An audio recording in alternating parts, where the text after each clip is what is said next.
Hay fechas que no deberías subrayar en el calendario, porque parecen marcadas por algo más oscuro. Un patrón que no se explica con lógica, pero sí con misterio. ¿Casualidad o una especie de maldición silenciosa? Hoy vamos a hablar de la generación maldita del cine mexicano. Actores y actrices que lo dieron todo en la pantalla, y que pareciera que también compartieron un pacto con la muerte. ¿Sabías que dos de los ídolos más grandes del cine ranchero murieron el mismo día del año, con solo 5 años de diferencia? ¿O que ciertas divas partieron en el mes exacto de su cumpleaños, como si cerraran su ciclo con una precisión casi poética o macabra? Acompáñame, porque vamos a entrar en una lista fúnebre, llena de coincidencias tan inquietantes que te harán preguntarte si de verdad existe el destino, o si simplemente hay una fuerza que disfruta jugar con las vidas de los más grandes. Y no es solo una sucesión de fechas. Esto es una cadena de muertes con sabor a leyenda, con susurros entre bastidores, con finales que parecen escritos por un guionista muy retorcido. ¿Listo para conocer la historia detrás de la generación maldita? Comencemos. Dicen que no hay 2 sin 3, pero estos 2 solos bastaron para hacer arder el cine mexicano, y quizás también para firmar un pacto silencioso con la tragedia.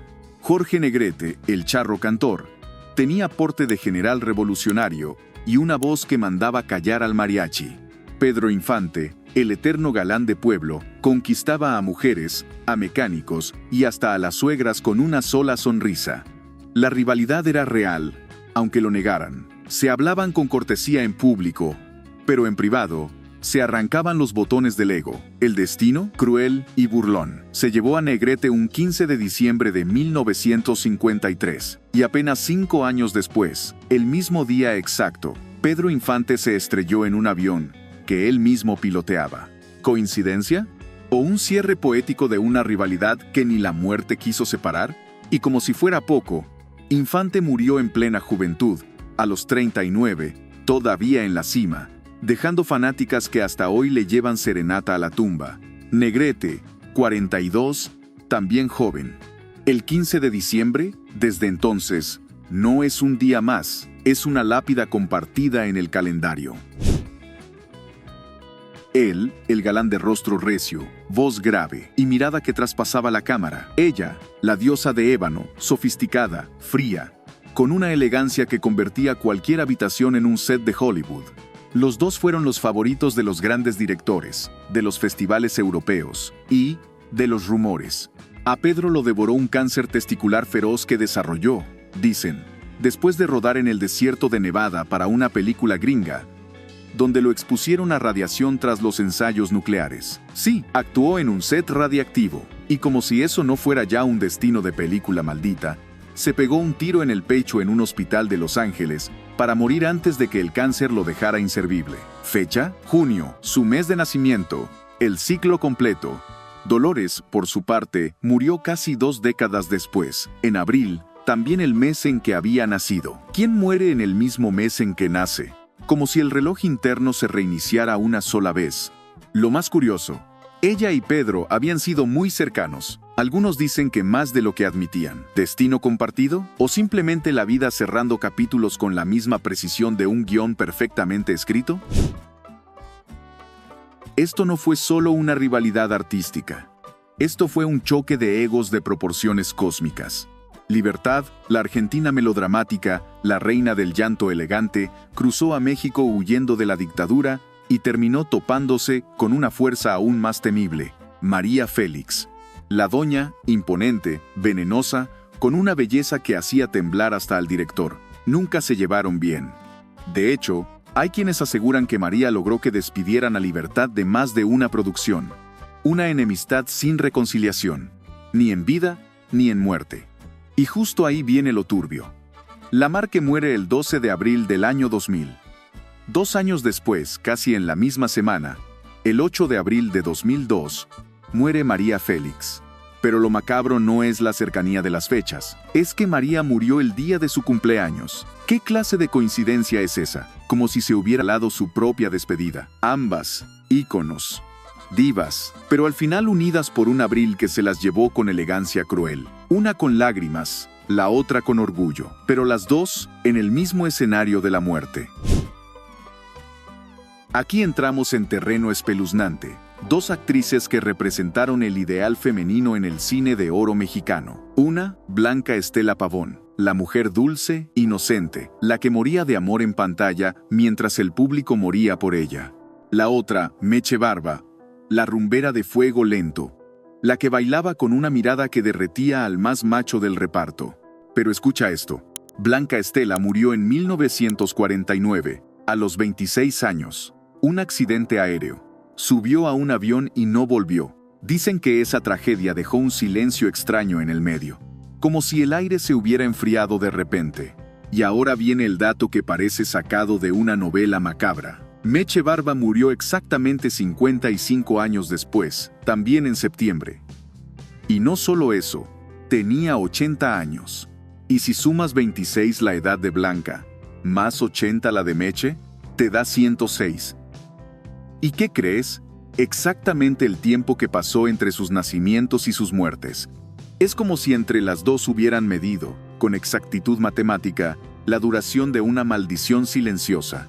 Las dos relacionadas por el melodrama, por los amores imposibles, por las lágrimas estéticas y por un septiembre que las atrapó con puntualidad diabólica. Esta dupla es la definición del olvido con estilo. Silvia Derbez, madre de Eugenio, pero mucho antes de eso, fue una de las actrices más queridas por el pueblo. Tenía esa mezcla de ternura y fuerza que hacía que uno quisiera protegerla y temerle, tomar, literalmente. A Clint Eastwood le encantaba, y no era por su acento. Ambas murieron en el mismo año, 2002. Silvia en abril, Katie en julio, pocas semanas de diferencia. Pero lo que verdaderamente inquieta es lo que no pasó. No hubo homenajes, ni coberturas masivas, ni despedidas con flores por todo lo alto. Nada. Fue como si la historia hubiera decidido borrarlas discretamente, barrerlas debajo de la alfombra. Una muerte silenciosa para dos figuras que merecían mucho más. ¿Coincidencia o castigo? ¿O simplemente una advertencia de que la fama no garantiza memoria? A estos dos sí que hay que ponerles mariachi. Luis Aguilar, el Gallo Giro, tenía esa mezcla de bravura y sonrisa canalla que lo convirtió en uno de los galanes más deseados del cine ranchero. Antonio Aguilar, por su parte, fue más que un actor, charro, cantante, patriarca, la voz de una dinastía. ¿Familia directa? No. Pero sí hermanos de estilo, de género, de sombrero bien puesto, y la muerte les tenía preparado un numerito. Luis murió en octubre de 1997, Antonio en junio de 2007, exactamente 10 años de diferencia. Y aquí viene la cereza fúnebre. Ambos murieron con 88 años cumplidos, misma edad, mismo camino, misma despedida. 10 años justos, como si uno hubiera esperado que el otro terminara su turno en la eternidad. Como si hubieran firmado un contrato. Nos vamos con la misma edad, con los mismos honores, y dejamos a México con el corazón partido.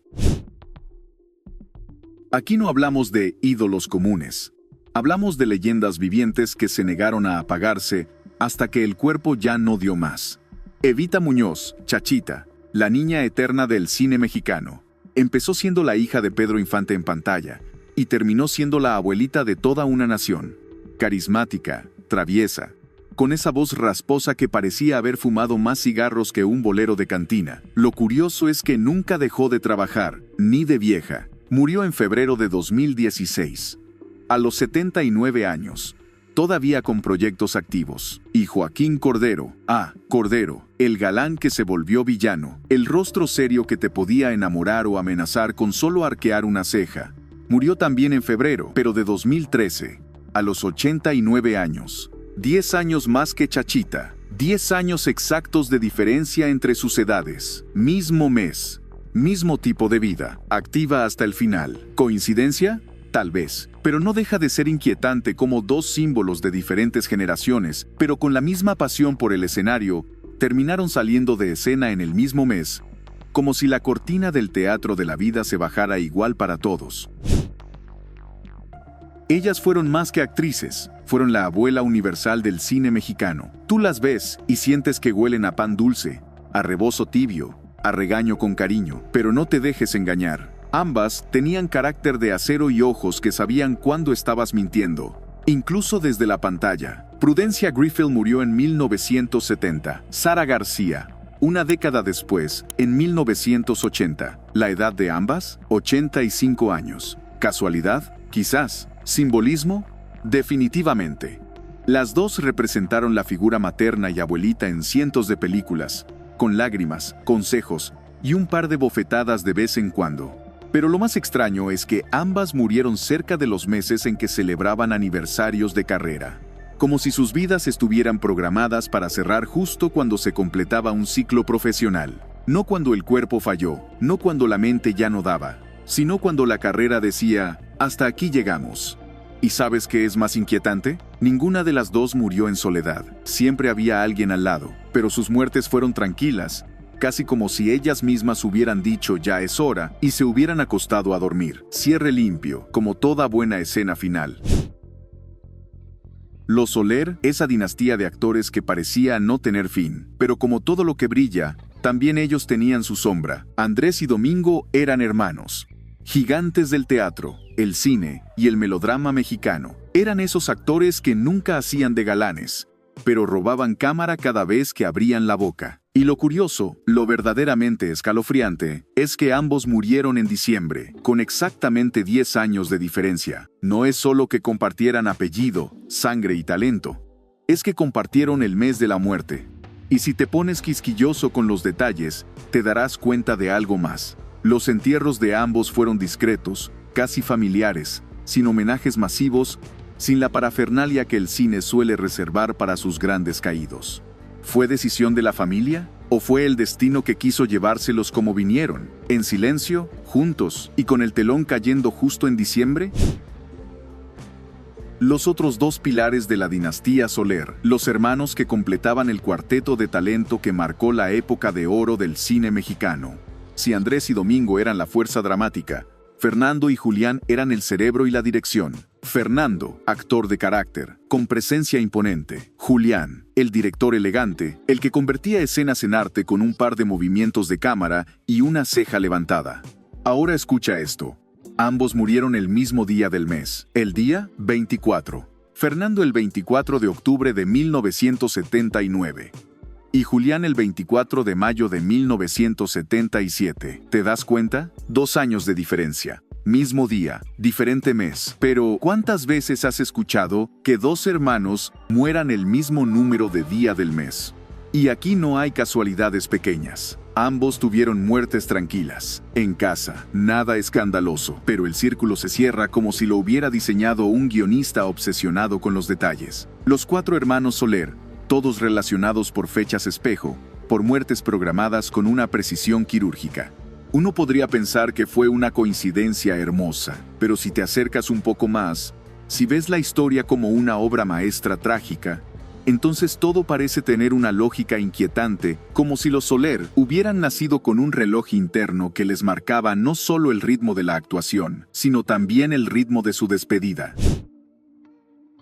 Y ahora dime tú, ¿realmente crees que todo esto fue casualidad? Fechas que se repiten como fantasmas, muertes que parecen pactadas, ídolos que se van en silencio, o con un dramatismo tan perfecto que ni el mejor director de cine lo hubiera planeado mejor. Esto no es solo la historia de una generación que brilló en la pantalla, es la historia de cómo la muerte, caprichosa y calculadora, los eligió uno por uno, a veces con ironía, a veces con ternura, pero casi siempre con un guión bajo la manga, porque cuando el telón cae, lo único que queda es el eco de sus voces, la sombra de sus personajes, y esa sensación incómoda de que el destino sí escribe finales, y a veces los escribe con tinta negra, con cruces en el calendario y con una sonrisa torcida. Así que la próxima vez que veas una película del cine de oro, fíjate bien en los créditos. Puede que ahí esté escondida otra pista, otro nombre, otra fecha, porque la generación maldita nunca se fue del todo, solo está esperando su próximo acto.